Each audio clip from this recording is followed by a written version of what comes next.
Moting baging. Pine-prepare ko po yan kasi magluluto ako ng merienda para sa aking pamilya. At habang pine-prepare ko nga po yan, ito si mama magluluto na rin ng gabi pang tanghalian. At saka yung bayo ko nagluto na rin na alamang. Sarap. And pagpatuloy ko lang, matatapos na rin naman kukunin na rin ni mama yung lagayan eh. Oh, ayan. Tapos ko ng balatan lahat mga mote. Piniprepare ni mama ng gata. Panggata nga sa gabi. Wow, sarap. At habang hindi pa nga luto, hindi pa ako nagluluto, ang dami kong patalastas talaga. Kain muna kami ng manggang, galing fresh from the tree. May pa ganon? May get? Surprise. Gusto niyo? Ayan, sige na. Kain tayo ng mangga. Nahiya pa nga si Ate Bai. Tumingin sa camera, pero may titingin din yan. Oops! Tinagpaano ang mukha niya. Kain kami ng anak ko, sarap ko, pag giningan pa yung mata ng anak ko. Eto na nga, at ayan na nga, luto na yung kamote. At papalamigin lang po natin yan maya-maya. Pag lumamig siya, tsaka ko lang siya i-smash, no? Papalamigin ko lang ng konti. Ayan na, malamig na. So, pinas forward ko lang po, malamig na yan. Tapos i-smash ko siya. Gamit lang yung tinidor. Sarap. Sarap kumain kahit hindi pa naman talaga ano yan. Pero luto na yan. Pwede na yan kainin. Yung anak ko napatingin lang sa akin. Sexy mag-smash o kala mo talaga. Ay! Sige, smash mo na yan, girl. At pinas-forward ko na nga po kasi sobrang tagal. At matagal talaga. Baka umabot ng isang taon yung video ko. Ayan. Hintayin lang natin mas lahat. Kasi may lahat. Tapos na iniisip po kung ano yung kulang pa. At meron nga talagang kulang. Kulang nga ako ng itlog. Wala palang itlog sa bahay. Kasi mo kayong utusan kong bumili. Piloy na itlog, please. Wait lang, utos mo. Yan nga ako ng mga utusan. Ito yung nakita ko. Ano ba naman yan? Katingin ng isikat ng araw. Napakasweet na itong dalawang mag-asawa na ito. Ay, hindi pala sweet. Naghahanap pala ng pera sa kanyang asawa. Nakuha ang wallet, hinahin na. Tinakbo, tataboy ng anak niya, itatapuyan. Oh my God, sana all sweet. Kayo na sweet, kayo na, sige na. At ito na rin, parating na rin yung itlog. Ayan na. Nakita ko siya, Ang layo ko sa rin kanyang bibilhan. Nasa bukid kasi kami. Nasa kambukiran. Ayan na, aming dalaga. At ang sexy niya pa, Gusto yata nito mag-Miss Universe eh. Isang itlog lang naman yung bibilhan. Okey na, may itlog na ako. At dahil nga nakalimutan ko na naman kung paano yung gagawin ko, kulit-kulit ko yung ate ko dito eh. Ayan 'no, nagtutupi siya eh. Ako daw yung magluluto pero bakit kailangan ko pa siya?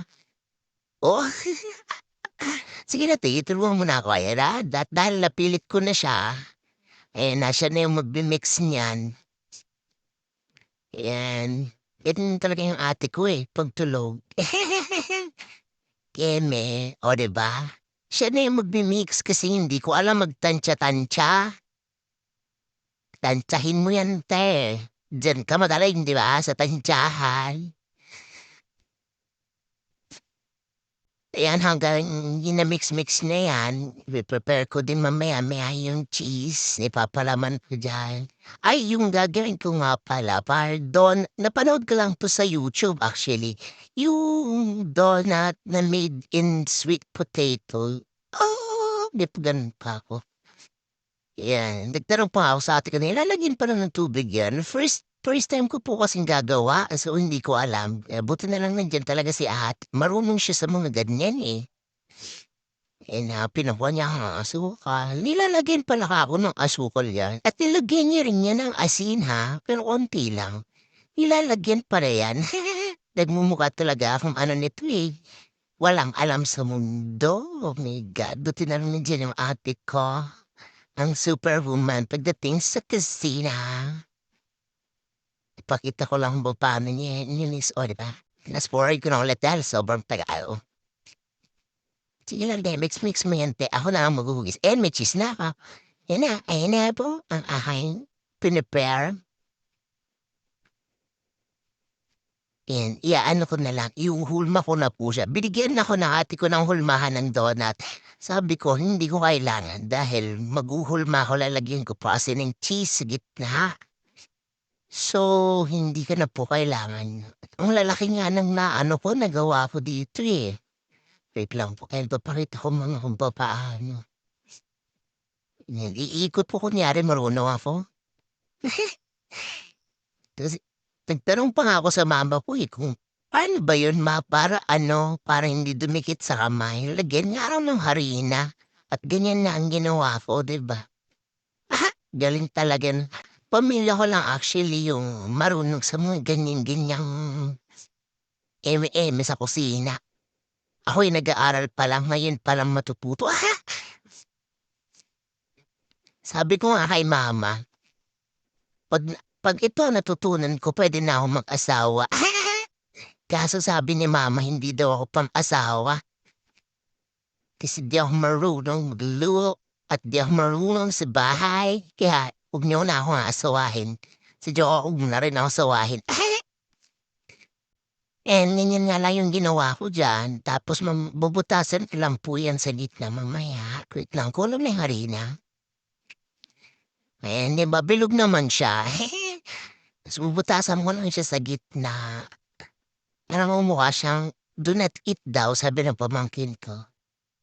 Eh, 'no, 'di ba? Mukha naman siyang ewan. Ay, donut pala. Ay, dito pala sa kabila. Baliktaran ko lang minutasan, yun para lang ako diyang hindi mo malaman. Di ko rin alam kung paano ko ihuhulmang donut, eh. Pero ayan, okey naman, goods naman. At masarap yan kasi may flavor na kamay ko. Yan, okey na, mineswerve ko na lang dahil sobrang dami niyan. Ay, actually hindi yan marami kasi konti lang yung nagawa ko, sobrang lalaki. At siksik liglig nag-uumapaw na pagmamahal naman ang meron niyan, char. Yan o, siksik liglig nag-uumapaw na ewan na meron sa aking kamay pala. Yan, sobra-sobra nga yung cheese. Ang dami ko palang nabiling cheese dahil pala yung maliit lang. Pero okey lang. Tapos na at ito na po yung pinaka-last. Yung pinaka-last, yung pinakamalaki at pinlagyan ko rin ng marami cheese.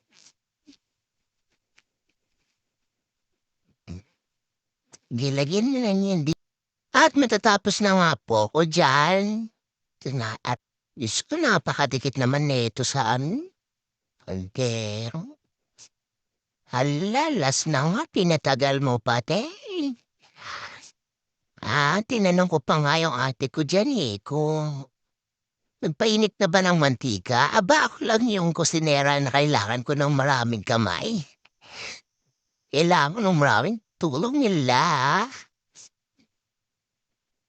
'Di ba ang laki ng huli kasi tinamad na akong hatiin pa yan sa sobrang dami naman ng cheese. Nadamihan ko na lang din 'to ng lagay ng cheese kasi malaki naman siya, eh. Ay, sarap. Ngayon pa man lang natatakam na ako dito, eh. Iniisip ko pa lang, natatakam ako dun sa paghawak-hawak ko diyan.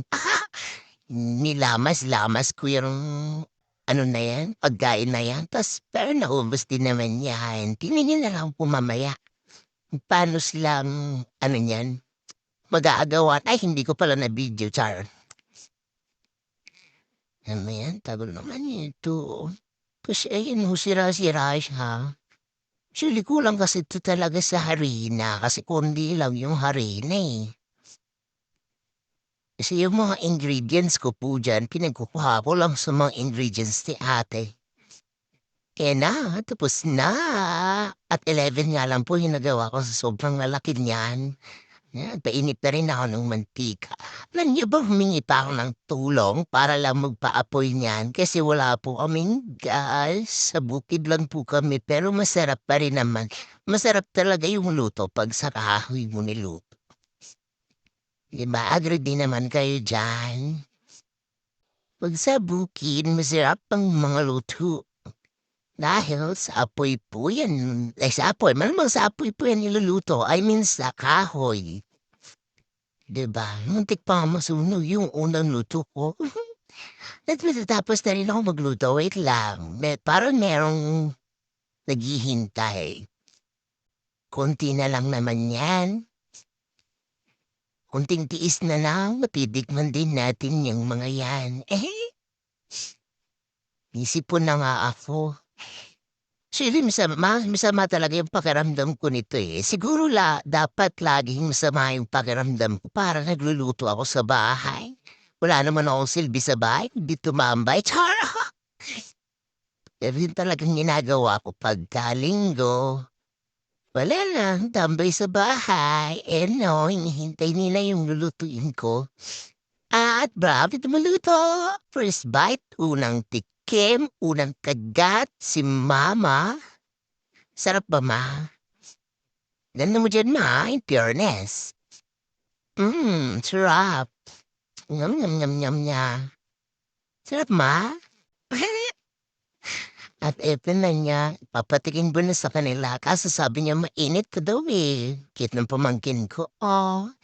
At dilagyan pa nga yan ni ate ng design kasi dun siya magaling, eh. Pero hindi ko na siguro na ano. Ganito na lang, salamat.